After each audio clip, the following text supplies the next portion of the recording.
Brasilzão para os Estados Unidos, a maravilha! Agora!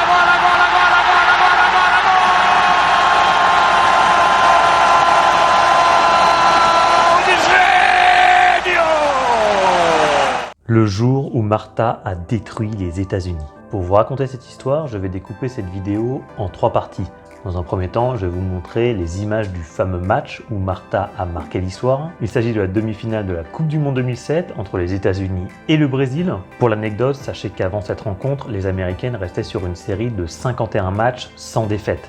Autant dire que rien ne laissait présager que les États-Unis allaient subir la plus lourde défaite de leur histoire. Dans un second temps, je vais revenir sur l'arbitrage, qui selon moi a joué un rôle crucial dans cette partie. Et enfin, nous reviendrons sur l'invraisemblable polémique qui a frappé les Américaines après la rencontre. Une polémique qui a entraîné le bannissement d'une joueuse ultra connue, ainsi que le licenciement du sélectionneur américain. Allez, on commence tout de suite avec la vidéo de la demi-finale de la Coupe du Monde 2007 entre le Brésil et les États-Unis. Amazingly so. It's like a hot summer day in Florida. All set for the kickoff. This one's underway as Box sends this one long and wide. Brazil will get to it in the back. Intercepted by Kolupny. She's played every minute so far. Here's the U.S. to the long strike. Down went Andre, and she hangs on. Up that left flank. The very dangerous Christiane. Trying to get around Whitehill in the box. She goes down. Play on, says Pattignac, the referee. And here's a good look at the replay. She gets in behind her, and from that angle, it looks like she clips her. Here's another one. And I think the opposite side. Here is Daniela with a pass. Marta, the crowd knows her. You can hear the response. Nice pullback. Formiga goes drifting back. Formiga drives it near post. It's deflected in. Brazil has scored. Christiane. And Formiga hitting the near post. Osborne thinks she's going to deflect it out. The concerned Barcelos on the sideline. That's been one of the better players, I think, for Brazil. Formiga, underrated. Here's Brazil attacking in the box. Marta looking, shooting low. Marta has scored. And this is precisely why Brianna Scurry was brought in. Marta on the top of the box. I can't tell if it takes a deflection, but this is the type of save Brianna Scurry's known to make. And she just can't get to a wide, but what brilliant play by Marta. She's so good with that left foot. She responds to pressure, and she loves the big moments. So I think, actually, you want someone like that responding with confidence, and I think you're... Taken away. Renata Costa's pass. Marta, nice ball through on the right. Here's the cross up high over Scurry. You know the shots are coming. You don't know when, sometimes, and where. And great little move by Marta to free up. Esther's pass. Christiane running up the wing. Cutting it inside. The great Marta. Oh, Christiane went down. Box took her down. She's going to be gone. That's going to be her second yellow card. Oh, boy. It's getting worse and worse for the United States. They will play with 10. And I think that is a poor decision by the referee. I'm going to see this replay again, but what I saw, Box and clipped her. Boxy doesn't even see her. Oh, boy. USA have some subs up, by the way. Ellertson was up. And Allie Wagner up. They say she's got maybe 30 minutes in her because of a groin injury. Will we see her make her World Cup debut in this one, in this tournament? Here's a quick shot taken. That could have been light. Rhythm by Brazil. Maicon getting free again on that flank. And just wide. Daniela loves those shots. It's that much more difficult. A physical game, and in this case, the USA with more cards than the Brazilians. And Box was sent off. That's even worse. Here's Maicon on the run. Looking, shooting. That was wide. 11-player group. And Maicon has got tremendous speed on that outside. Again, same type of situation that Daniela just had. They just hit it with the wrong surface. It's on those mistakes. Touted Abby Wambach having a great tournament so far in this game, a non-factor, but she's hardly had the ball. Here's Brazil. Marta in the box, cutting it back. She gave up a shot. Christiane's shot is a weak one. Marta that time was too unselfish. Scoring summary, Osborne, an unfortunate own goal for her, heading it past Scurry. And then Marta. Here's Formiga. She's got a player wide open. Christian with Scurry coming out, and Christian may have put an end to the USA's hopes for a World Cup win.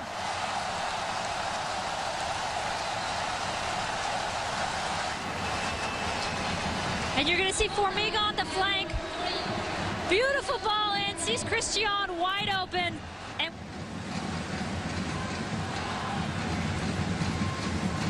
halfway line area, brought down. She is spectacular, Marta. Esther. Nice turn. Christian, the shot went wide. she loves it on her left foot, and she's got such a fast backswing that is so hard to react to, and you can see her here. Good opportunity. She actually coming through. Formiga, plenty of gas left in that tank. Holding, looking, and shooting. Formiga. Formiga, one that doesn't get a lot of attention, and look at her just trying. Going back, Christian played it through. Marta in the box against Ellertson. Oh, what a great move that was. Look at the magic. Christian's shot saved by Scurry. The best there are have said Tina Ellertson is the hardest 1v1 defender to beat, and Marta does it with such grace. The ball is like glued to her foot. There is no woman player that can do any of this in the world, can do all of those things. She is an elite player. There's another move. She was tugged from behind. She still has it. Nice cut there. Marta! She's got another. And Marta just does things at a different level. This is a different class. Back of her foot, around her the other side, and then doesn't panic, feints again. That is incredible. Look at this little touch. And Tina Ellertson is the fastest player on the U.S. team. And she tugged her, remember, from behind. Expected a blowout. We all asked each other, could Brazil win in a high-scoring game? And the answer, no. Yes, they can. And they are. And again, Daniela and Brazil. There's Marta with a couple of goals and another brilliant performance. Long shot. High by Brazil. They're showing, oh, it was Daniela. I thought it was Marta. They've only beaten the United States one time. It was back in '97. Never beat them in a World Cup or Olympic match out of 5 tries. Here's Christian off the post. Very fresh for the Brazilians. You see Christian wanting to get in again. They want to run this score up. Offensive weapons too. Birgit Prinz versus Marta. You've got Linger, Christian, some great stars. Great night for Brazil. The game is still going on though. Brazilian players thought it was over. Now it is over. Brazil are going to the final.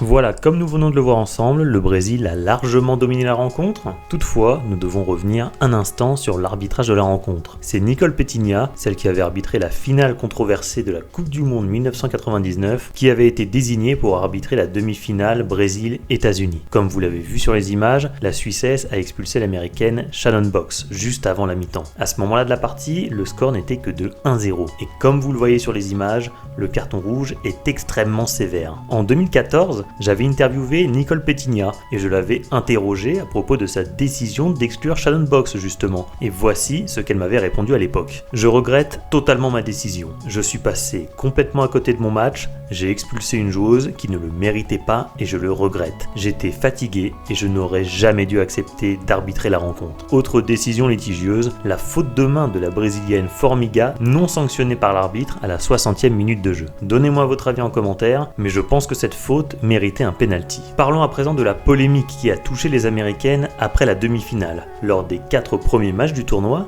le sélectionneur Greg Ryan avait choisi de titulariser la gardienne Opsolo. Celle-ci restait d'ailleurs sur une série de 300 minutes sans encaisser de but. Mais à la surprise générale, il décida d'aligner Brianna Scurry pour affronter le Brésil. Il faut savoir que depuis 2005, Scurry n'avait débuté en tant que titulaire qu'à seulement 7 reprises. Et bien évidemment, elle n'avait pas disputé la moindre minute au cours de la Coupe du Monde 2007 avant le match contre le Brésil. Son manque de rythme et de confiance s'est d'ailleurs matérialisé dès la 6e minute de jeu sur un ballon aérien pourtant anodin. C'est d'ailleurs ce qu'explique la commentatrice Julie Foudy à la suite de l'action. And the problem with only playing 7 games is you just aren't in a rhythm. You're not used to handling balls with pressure like that. It's really hard to replicate, like we said in practice. Si Greg Ryan a choisi Scurry pour la demi-finale, c'est pour ses réflexes rapides. De plus, c'est elle qui a été titulaire lors du dernier affrontement entre les deux équipes qui avait vu les Américaines l'emporter 2-0 3 mois avant le mondial. Et c'est encore Scurry qui était titulaire lors de la victoire des États-Unis en finale des Olympiques 2004, toujours face au Brésil. Mais comme l'a dit Hope Solo après la défaite 4-0 en demi-finale, nous ne sommes plus en 2004. Une déclaration fracassante qui a entraîné une incroyable polémique. Avant d'entrer dans le vif du sujet, voici précisément ce qu'a déclaré la gardienne Hope Solo au micro d'ESPN après la rencontre. Faire débuter Scurry était une mauvaise décision, et je pense que quiconque connaît le football le sait. Il ne fait aucun doute dans mon esprit que j'aurais fait ces arrêts, et le fait est que nous ne sommes plus en 2004. Dans son livre Solo, A Memoir of Hope, la gardienne américaine raconte les heures qui ont suivi sa déclaration. De retour à leur hôtel à Shanghai, Hope Solo est convoquée par la capitaine Kristine Lilly dans sa chambre. Là-bas, les vétérans de l'équipe l'attendent. Kate McGrath, Shannon Box, Christy Rampon, A.B. Wambach et Brianna Scurry. L'ambiance est glaciale. Qui penses-tu être? Je ne peux même pas te regarder. Je ne peux même pas être dans la même pièce que toi, lance McGrath à Solo avant de sortir de la pièce en claquant la porte. Les doyennes de l'équipe accusent Solo de trahison. Elle lui explique que tout ce que Mia Hamm, Julie Fody et Kristine Lilly avaient bâti ces dernières années avait été démoli par sa faute. Hope Solo a bien tenté de se justifier, mais en vain. Je ne ferai jamais rien pour blesser Brianna. J'ai tellement de respect pour elle, mais en tant qu'athlète professionnel, je suis convaincu que j'aurais fait une différence dans le jeu. Je suis désolé, Brie, je ne voulais pas te blesser. Mes commentaires étaient dirigés contre Greg, pas contre toi, mais le mal était déjà fait. Hope, je ne peux même plus te regarder dans les yeux, lui répondit Scurry. Après concertation, les leaders de l'équipe américaine ont jugé peu sincères les excuses de Solo. Cette dernière fut exclue de l'équipe. Elle n'était pas dans la liste pour disputer le match pour la 3e place face à la Norvège et n'a pas pu assister à la rencontre. Elle ne pouvait même plus manger avec l'équipe. Jusqu'à la fin de l'année 2007, Hope Solo n'a pu disputer un seul match avec sa sélection nationale. Quant au sélectionneur américain Greg Ryan, son contrat qui touchait à son terme le 31 décembre 2007 n'a pas été renouvelé. C'est la Suédoise Pia Sundhage qui a repris les rênes de l'équipe, un changement de sélectionneur qui coïncide avec le retour d'Hope Solo en sélection nationale en tant que titulaire. Les Américaines ayant remporté en 2008 la Algarve Cup et la médaille d'or aux Jeux Olympiques, nous pouvons conclure que l'héritage des Mia Hamm ou autres Julie Fody était loin d'être démoli. Dites-moi dans les commentaires si vous trouvez justifié l'exclusion de l'équipe d'Hope Solo suite à ces déclarations. N'oubliez pas de liker la vidéo si vous avez aimé et de vous abonner à la chaîne si ce n'est pas encore fait. Ciao!